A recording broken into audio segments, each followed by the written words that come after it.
YouTube, B Smokehouse back here with you. I got about a 10-pound pork butt right here. So it's a pork butt, as you can see, it's not the greatest. I would have liked this fat cap to be all on top of this side, but it's not. But there's enough intramuscular fat going on in this pork butt. We're gonna get it on the grill for overnight cook. I'm gonna cook this while I sleep. All right. So again, let me show you what we got here. We're gonna get all of this out of there. It's not good eats. Other than that, I'm not gonna do too much trimming on this. Get that off. You don't want that. It's got vessels. You don't want that. All right, let's see what else we can find. What am I looking for? Any bone fragments? Any stuff like that? That looks like a piece of cartilage. You don't want that. We're gonna feel our way around this 8-pound pork butt, guys. This is one of the easiest things you can do. I've done many pork butts in my day, both on my stick burner. This one here is going on my 22-inch Weber Kettle. Nothing too hard. I'm not going to mess with this. I like the fat. And we're making pulled pork with this. So, worst case, if the fat has not rendered and it's still chunky by the time I get ready to pull this, I can go ahead and take these scraps of fat out if they still remain whole, which they're not. So I've done this a long time to know that that fat's going to render. I'm going around feeling for any type of hard fat. That looks good. Again, you can get as detailed in your trim with this as if you want. I'm not doing that. I still got to go to work in the morning, so I'm not going to be up all night with this. And I'm going to let the grill do the most of the work for me. I got some tools inside of my 22-inch Weber Kettle. I'll be using the smoke and sear tonight. I'll let you see what that's like. I've got my fire already started. Nothing too hard. I believe the smoke and sear turns the Weber Kettle into a smoking monster. I like it because it makes it to where, you can go 3-4 hours without opening the lid, because again, if you're looking, you ain't cooking. That's all I'm gonna do to this pork butt. Let's see. Actually, I'm gonna get some of this because I still see vessels. Let's see if I can dig some of this out.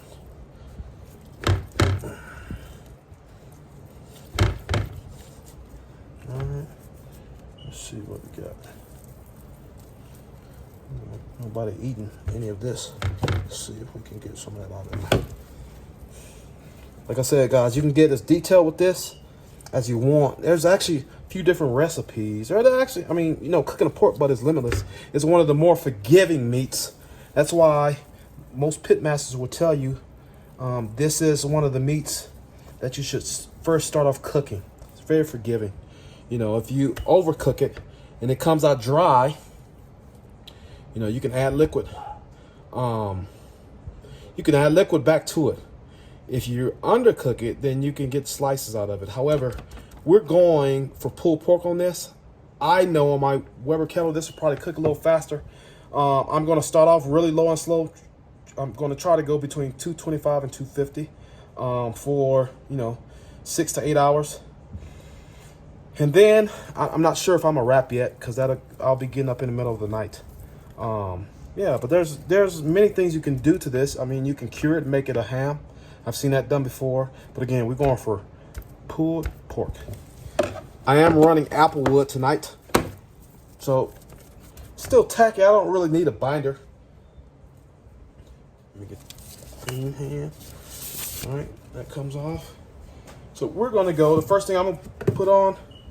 Let's get this out of there. Let's get this thrown away.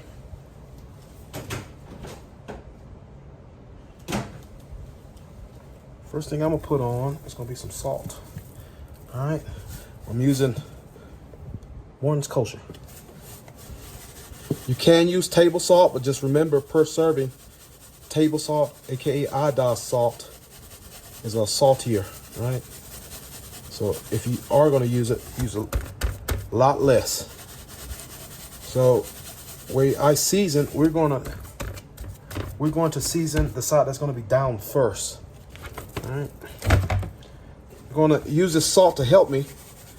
I'm going to let the salt sit on this meat for a little bit, pull some moisture out, and I'm going to use that as my binder.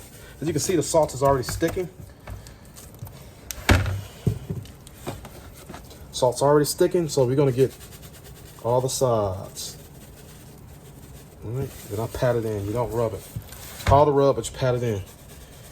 It's a big piece of meat. Get some salt on there. Remember, salt is seasoning. Salt is flavor. Everything else is just an accompaniment. All right, it complements the salt.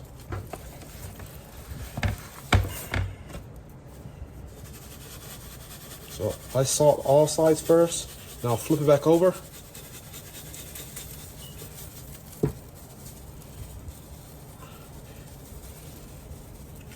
All right. We're going pretty liberally with this salt, guys. It's a big piece of meat. All right, we're gonna flip that over. I'm gonna give it a few minutes. Actually, it's already starting to take some moisture out of this meat. That's what you want. Now, now we're gonna go hit it with our second layer of seasoning. That's it for this kosher salt. Now we're gonna go on. I'm gonna go with some 16 mesh coarse ground black pepper. 16 mesh, right? We're gonna do the same thing. Try to get an even coat. I'm trying to build a bark on. I like, and I find that others who eat my barbecue like when there's a solid bark on my pork butt.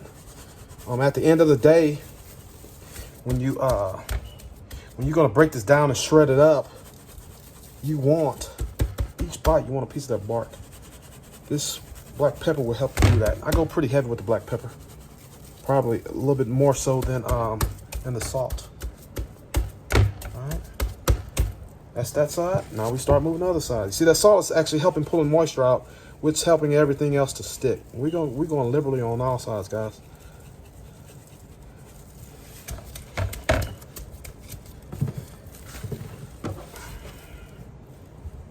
I've seen, especially in Central Texas style, I am from Houston originally, I've seen pitmasters actually fill up a container as such, like I'm doing this in.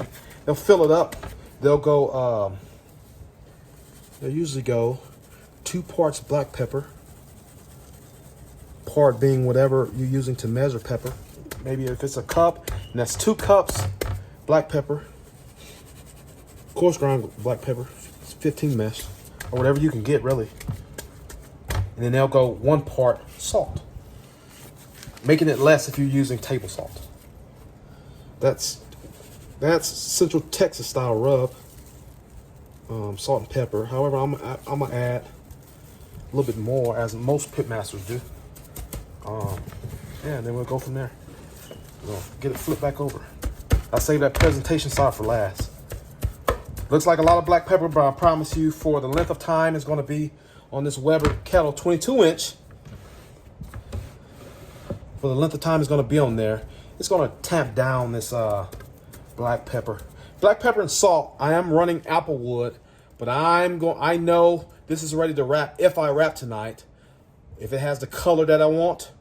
And another way you know that your pork butt is coming along, that fat cap that's on the front side of this pork butt, it will start splitting. And of course, you want that fat to start rendering and turning yellow. That's how you know. Some people are scared to get into, putting things over fire, or even by the fire, direct or indirect method, because they don't know how to tell when things are getting close to being done. All right. Just stay with me as I simplify this process. Next thing we're going on with some Lawry's. Some Mike Lawry's. All right. We're going to hit that bottom.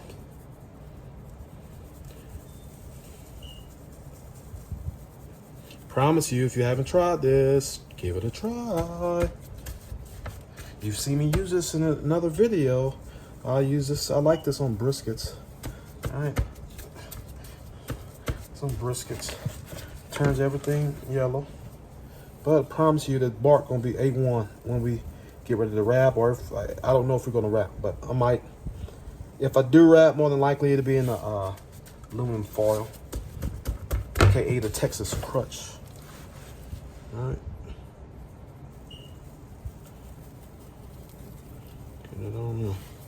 Pat it in. Pat it in. I don't want none of this falling off. Pat it in. Pat it in. Starting to get a lot of viewer engagement. Had a few comments today on, I think my last video on the burger. Yeah, I definitely appreciate the engagement, guys. All right, so now we're back to the top again. I want to say it again. This kind of like a gift and a curse. I wish the fat cap extended all the way over here, but it doesn't. I got to work with what I've got. This has usually, this layer under here is known as a false cap. So there's another layer of fat. In fact, you can see the fat here, right? If I was to peel this back, then you would see that false cap. You can actually take this and make bacon. And I don't mean the whole pork butt, but I do mean that false cap. We're not making bacon today. That'll be another recipe. I've done it a few times. But right now, we're going to go on. It's already been salted. We're going to hit it with that black pepper. This is a smaller grain I'm putting on the top. Then I'm going to come back over it with heavier grain. Again, you really can't have too much pepper. As long as it's staying on that pit, it's going to tamp down. It's going to tamp down. You won't really be able to taste that pepper, and it'll be flavorful. All right. So then we're going to go hit it with the Lawry's, coat of Lawry's, and that's going to be about it. That's it. All right. This is low sodium Lawry's, so still has salt, but just remember this is a big piece of meat. This is 8 pounds. I plan on this rolling until 5, 6 in the morning. It is currently 7:15. So I'm gonna go out and check my fire. I'll be back with you when I'm getting ready to place this on. Let me show you what we got. So we got the smoking sear over here. As you can see, I filled it up. Today I'm using Blues Hog charcoal. And then I put about 10 lit charcoals over here. I am going with Applewood. You see a piece of Applewood there on top burning? I have lined the bottom of this with Applewood. That'll keep consistent smoke coming from the bottom. And then I have a chunk here. Here what I have is just a pan. I just bought this today. As you can see, I'm kind of a Weber freak, along with my offset, and I got a pit boss over there. I've got a few others in the background, but so I got this for a matter of cleanliness. My pork was getting ready to go on, and then also we have a trough. The smoking sear comes with a trough. I fill that with water. I suppose you could use anything, but because I'm going to be using this, letting this cook while asleep, I don't really plan on getting up spritzing. You know, I'll get up here and there, but for the most part, I'm going to enjoy my night of sleep. I'm going to show you how easy it is to smoke a pork butt. Stay tuned. I've not done much so far except season the pork butt. It's been it, and start a fire. This is really specific in the way you start a fire. I'm running the bottom intake vent wide open, and my adjustments will be made to the top. All right? Stay tuned. I'll be back. This is right at 6 hours in. I'm liking the color. However, I think we can get a little bit more darker. It's about 1:30 in the morning, and I'm not gonna do anything to it. Let it ride. I might go ahead and top me off some more charcoal in there. Other than that, we're gonna let it go. I'll be back. Now that I've got it in the kitchen with some light, it's still rather dark outside. This is the dark bark that we have. That's what you want. This is how you also know when it's ready to wrap. Now I'm not wrapping, actually this time I'm wrapping a little bit by temp because I know this is in a stall. We're gonna do what's known as the Texas crutch. That is simply a wrapping in aluminum foil.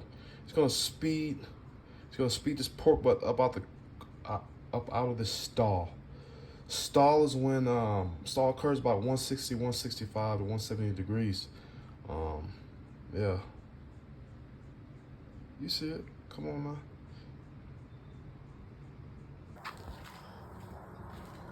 Pork butt is wrapped back on. One of the main reasons you want to wait before you wrap, because this wrap will wash your bark away. But if you wait until the color is where you want it, the bark is set, you don't have to worry about that. When we open this back up, when it's done, you'll see that the bark is set. We've got a tender piece of meat, and we're gonna shred it. I'll be back. All right, here's where we at. Here's my pork butt. As you can see, it's already coming apart. That fat seam is kind of split. It's definitely tender. All right, so let's kind of recap what we did before I go in here and rip this thing apart. So I seasoned this last night. Kosher salt, 16 mesh coarse ground black pepper, and seasoned salt. I didn't use a binder. The meat was still moist. I let it sit out on my counter while I went and I started a fire. Again, I used my Weber 22-inch kettle along with an attachment that allows me to use it as an actual indirect smoker. I use Applewood for this, and I use Blues Hog competition charcoal briquettes. All right, I smell it. It smells awesome. This smoked on my Weber for about 14 hours. Started last night around 7:30 or so. Got up this morning, and then I had my family member tend to this while I was at work. They then put it in the oven, where it's set in the oven at 250 degrees for like an hour, and then they pulled it out, wrapped it in a towel, placed it in a cooler, and that's where it's been until I came home. So this is kind of where we're at now. So now I'm going to show you. I know it's tender. I can smell it. It smells awesome. You can smell that apple wood. But here's what we're going to do. We're going to go ahead and get into it because I'm a bit hungry. So this is just coming apart, right? That's that false fat cap right there. I don't typically, if there are globules of fat, then I'll go ahead and pull it out. For the most part, I let it ride because, again, you want to, there you go. That's the mark of a well-cooked pork butt. Slides right out. That bone. There you have it. This will probably go to my dogs. I got an English bulldog. He loves chewing on his bone. We're going to get this meat, and it's easily, it just wants to fall apart, and we're going to help. We're going to help it. I don't need any claws or any forks. I use my hands usually when I'm doing pulled pork. So again, this container is what the pork butt was in the oven in. So there are juices here. I don't throw those juices away. I use it, and this is where I spoke about earlier. If you overcook a pork butt, those juices can help you in rehydrating this. However, do I need them? No. You guys saw that layer of fat I pulled off there. That's what keeps this moist. And I can tell you there's juice all through this meat. It's not moist. I mean, it's not dry. If I had overcooked this, I can tell you, you guys see all this on the board. I like getting that and putting it back in here. And then I usually go in with my hands and I tear this up. So you got, the thing I like about pork butt is you got the different textures of meat. You got some that are stringy, aka, these things are usually called sporksgetti.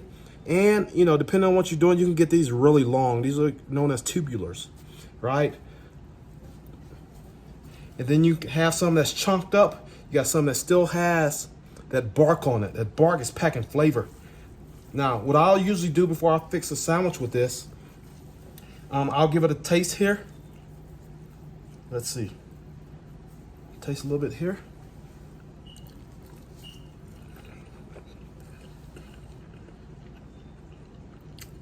It's delicious. Maybe it needs a hint of more salt, but what I'll do is, before I fix my sandwich, I will season everything. But I'm going to leave it like this because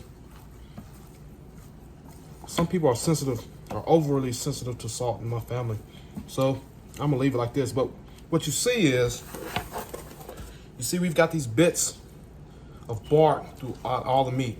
So this, I'm gonna make several different recipes with this, but first and foremost, because I just got off of work, I'm getting ready to, this is already shredded.